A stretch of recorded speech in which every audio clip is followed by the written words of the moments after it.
Just say thank you. You should be thanking the president for trying to bring it into this conflict. Have you ever been to Ukraine that you say what problems we have? I will respond to this. So look, for 4 years in the United States of America, we had a president who stood up at press conferences and talked tough about Vladimir Putin, and then Putin invaded Ukraine and destroyed a significant chunk of the country. The path to peace and the path to prosperity is maybe engaging in diplomacy. We tried the pathway of Joe Biden of thumping our chest and pretending that the President of the United States' words mattered more than the President of the United States' actions. What makes America a good country is America engaging in diplomacy. That's what President Trump is doing. Can I ask you? Sure. Yeah? Yeah. Okay. So he occupied our parts, big parts of Ukraine, part of East and Crimea. So he occupied it on 2014. So during a lot of years, so I'm not speaking about just Biden, but those time was Obama, then President Obama, then President Trump, then President Biden, now President Trump, and God bless, now President Trump will stop him.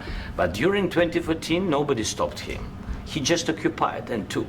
He killed people. You know what the contact 2015. 2014. 2014 and 2015. 2014. Yeah. So I was not here. Yeah, but that's exactly right. Yes, but during 2014 till 2022, yeah, what the situation the same. The people have been dying on the contact line. Nobody stopped him. You know that we had conversations with him, a lot of conversation, my bilateral conversation, and we signed with him, me, like a new president. In 2019, I signed with him the deal. I signed with him, Macron and Merkel, we signed ceasefire.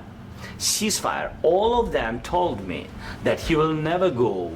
We signed him with gas contract, yes, but after that, he broken this ceasefire. He killed our people and he didn't exchange prisoners. We signed the exchange of prisoners, but he didn't do it. What kind of diplomacy, JD, you are speaking about? What do you mean?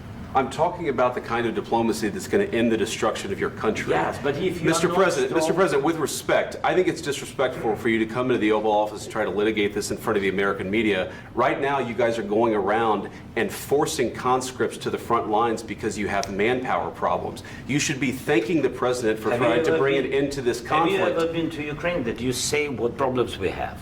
I have been to. Come once. I've actually watched and seen the stories, and I know what happens is you bring them on a propaganda tour, Mr. President.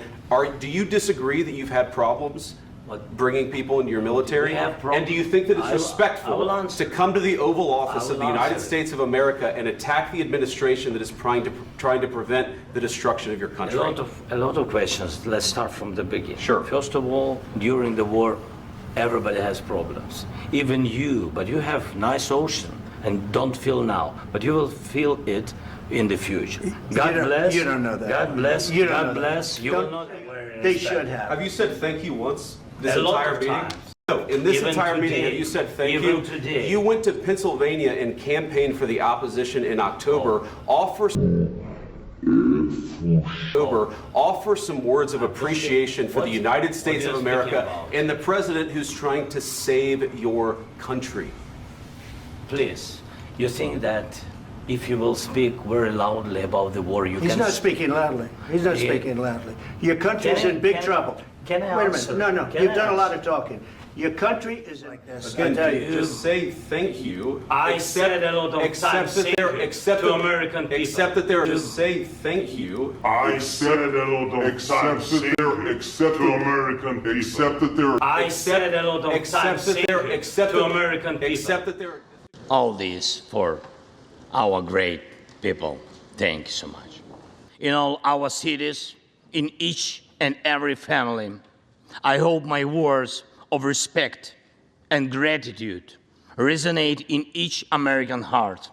Madam Vice President, I thank you for your efforts in helping Ukraine.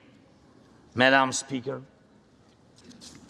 You bravely visited Ukraine during the full-fledged war. Thank you very much. A great honor. Thank you. And your support is crucial, not just to stand in such fight, but to get to the turning point, to win on the battlefield. We have artillery. Yes. Thank you. We have it. Is it enough? Honestly, not really. Financial assistance is also critically important, and I would like to thank you. Thank you very much. Thank you for both financial packages you have already provided us with and the ones you may be willing to decide on. Your money is not charity. It's an investment in the global security and democracy that we handle in the most responsible way.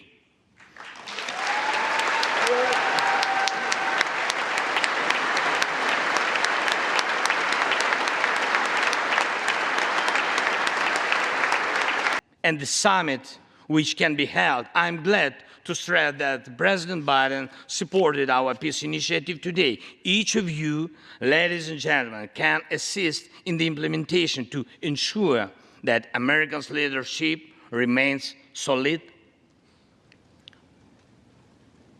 bicameral, and bipartisan. Thank you.